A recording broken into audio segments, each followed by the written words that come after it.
Hello everyone. In this video I'm going to show you how to turn on Bluetooth on Windows 10 with easy to follow steps. So without wasting any more time, let's get right to it. Click the Windows icon, then type in Bluetooth. This is the option we want. Click it to open it up. Now on this page, you can turn Bluetooth on or off by toggling this switch here.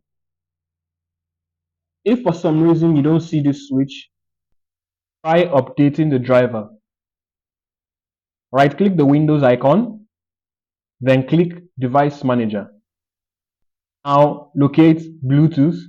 If you don't see it here, just click View and Show Hidden Items. Now click Bluetooth to expand it. Locate your Bluetooth adapter, right click it and click Update.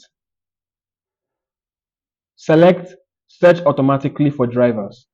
Ensure that your PC is connected to the internet for this to work. Once that's done, close this page, restart your system, and then type in Bluetooth again to see if the switch is now visible. If the switch still isn't visible after doing this, it may be that your PC doesn't support Bluetooth. Check your system specs online to ensure that your PC supports Bluetooth. If it doesn't, you should consider getting an external Bluetooth adapter. All you need to do is plug it in and you'll be able to connect Bluetooth devices to your PC. Hope you found this video helpful. If you did, make sure to like, share, subscribe, and leave a comment down below. Thanks for watching, and I'll see you in the next video.